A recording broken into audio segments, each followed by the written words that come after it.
Bienvenidos al canal Aprende con un café. Hoy vamos a hablar de un hombre que cambió para siempre el rumbo de la historia, Mijaíl Gorbachov.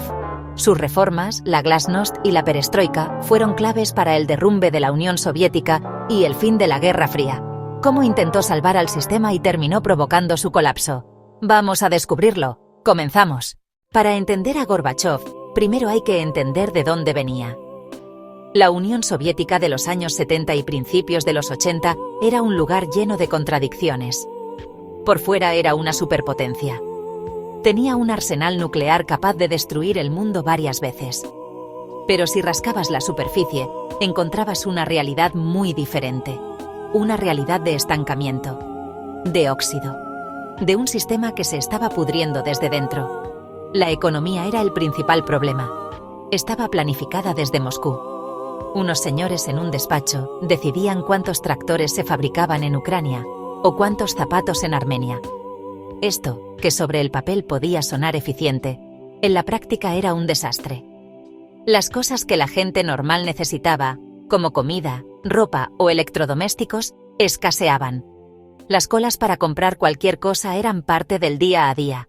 Se decía que si veías una cola, te ponías en ella sin preguntar. Algo darían. Y luego estaba la gerontocracia. Los líderes del país eran ancianos: Brezhnev, Andropov, Chernenko. Uno tras otro, hombres mayores y enfermos que parecían representar perfectamente el estado del país. Y en medio de todo esto, la guerra de Afganistán. Una guerra que empezó en 1979 y que se convirtió en el Vietnam de la URSS. Un conflicto largo, costoso y sangriento. Y entonces, en marzo de 1985, llegó él. Mijaíl Sergeyevich Gorbachov. Después de una sucesión de funerales en la Plaza Roja, la llegada de Gorbachov fue como una bocanada de aire fresco. Era joven para los estándares del Politburó. Tenía 54 años. Era enérgico. Hablaba sin leer papeles interminables. Sonreía. Venía de una región agrícola del sur de Rusia, Stavropol. Conocía de primera mano los problemas del campo, la ineficiencia del sistema. Su perfil era único.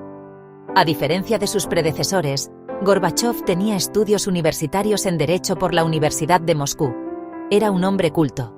Leía, pensaba, viajaba por el país, se bajaba del coche oficial y hablaba con la gente en la calle. Escuchaba sus quejas sobre la falta de alimentos, la mala calidad de las viviendas, la burocracia. Prometía cambios. La primera gran bandera de Gorbachov fue la Perestroika. La palabra significa reestructuración en ruso.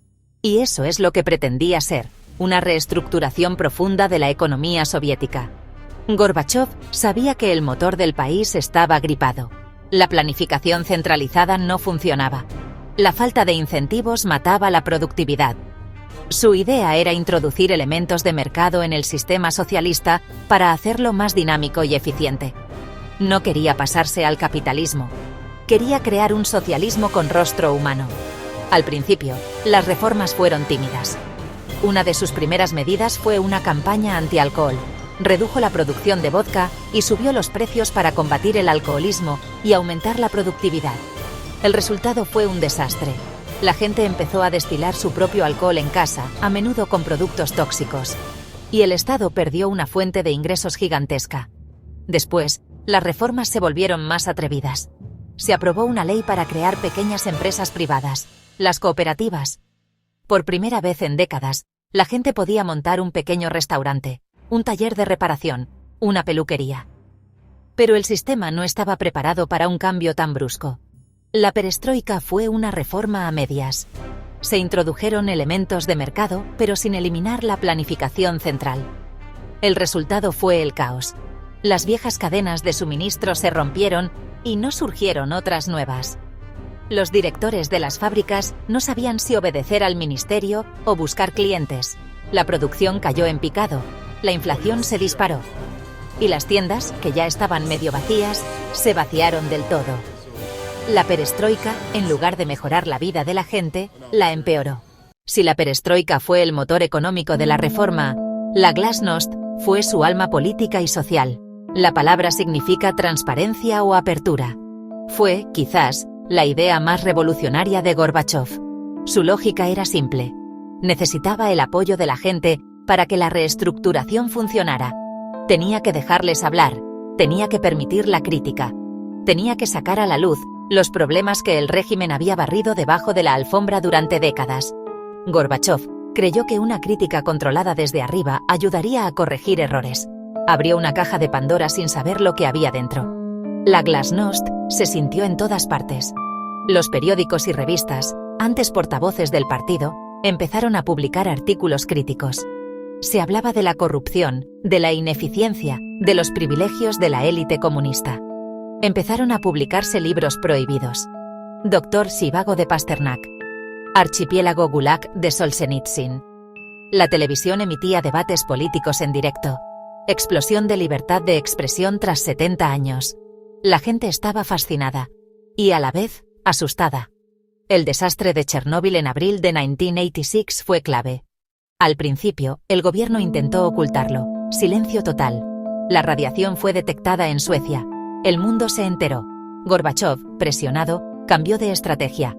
Apareció en televisión y explicó, con retraso, lo ocurrido. Punto de inflexión. El secretismo ya no funcionaba.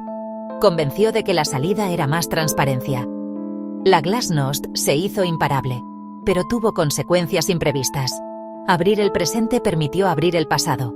Se investigaron y publicaron las purgas de Stalin, la hambruna de Ucrania, la represión. Mientras la Unión Soviética se agitaba por dentro, por fuera Gorbachov estaba protagonizando una transformación espectacular. Decidió que la Guerra Fría era un lujo que la URSS ya no podía permitirse. La carrera armamentística con Estados Unidos estaba desangrando la economía soviética. Así que Gorbachov propuso una idea radical: el nuevo pensamiento en política exterior. La idea era simple. El mundo ya no debía basarse en la confrontación entre capitalismo y comunismo, sino en la cooperación para resolver problemas comunes como la amenaza nuclear o el medio ambiente. Su principal interlocutor fue el presidente de Estados Unidos, Ronald Reagan. Al principio, Reagan era muy escéptico. Había llamado a la URSS el imperio del mal. Pero en sus cumbres en Ginebra, en Reykjavik, en Washington, algo cambió. Reagan vio que Gorbachov era diferente. No era un comunista dogmático. Era alguien con quien se podía hablar, negociar, llegar a acuerdos. Juntos, estos dos hombres que representaban polos opuestos empezaron a desmontar la Guerra Fría. Firmaron tratados históricos para reducir sus arsenales nucleares, como el Tratado INF de 1987, que eliminó toda una categoría de misiles de alcance intermedio. El cambio más simbólico se produjo en Europa del Este. Durante décadas, los países del Pacto de Varsovia, Polonia, Hungría, Checoslovaquia y otros habían sido satélites de Moscú. Cualquier intento de reforma había sido aplastado por los tanques soviéticos, como en Hungría en 1956 o en Checoslovaquia en 1968. Gorbachov rompió con esa política, conocida como la doctrina Brezhnev. Anunció que la URSS ya no intervendría militarmente para mantener a los regímenes comunistas en el poder. Cada país era libre de elegir su propio camino. Fue como quitar la pieza clave de un dominó. Y las fichas empezaron a caer, una tras otra, a una velocidad de vértigo. En 1989, el mundo contuvo la respiración. Y en noviembre ocurrió lo impensable. Cayó el muro de Berlín. La glasnost y el fin de la doctrina Brezhnev tuvieron una consecuencia explosiva dentro de la propia Unión Soviética. La URSS no era un país, sino un imperio. Estaba formada por 15 repúblicas teóricamente iguales, pero en la práctica dominadas por Rusia. Ucranianos, lituanos, georgianos, kazajos, decenas de nacionalidades, lenguas, culturas, historias, a menudo muy diferentes de la rusa. El nacionalismo había sido reprimido brutalmente durante décadas, pero nunca había desaparecido. Y ahora, con la glasnost, encontró una vía para expresarse. Lo que empezó como un movimiento cultural para recuperar lenguas e historias locales, pronto se convirtió en un movimiento político. Lituania, Letonia, Estonia, independientes hasta 1940, anexionadas por Stalin. Nunca se sintieron soviéticos. Empezaron a exigir más autonomía y luego independencia. Manifestaciones masivas y pacíficas, la cadena báltica. 2 millones de personas en una cadena de más de 600 kilómetros. Gorbachov estaba en una posición imposible. Si usaba la fuerza, traicionaría sus principios y enfrentaría condena internacional. Si no hacía nada, el país se desintegraría. El conflicto se extendió a otras regiones. En el Cáucaso, estallaron violentos enfrentamientos entre armenios y azeríes por Nagorno-Karabaj. En Georgia, manifestación en Tiflis reprimida por el ejército en 1989, dejando decenas de muertos. Esos sucesos mostraron que el control de Moscú se debilitaba. El nacionalismo más importante e inesperado fue el ruso. Rusia empezó a verse como nación oprimida por el centro soviético. Y encontró un líder. Boris Yeltsin, antiguo aliado de Gorbachov, se convirtió en su mayor rival. El verano de 1991 fue el principio del fin. Gorbachov estaba a punto de firmar su nuevo Tratado de la Unión, un último intento desesperado por mantener unido al país, aunque fuera en una confederación mucho más laxa. Pero para los comunistas de la línea dura, esto era una traición inaceptable.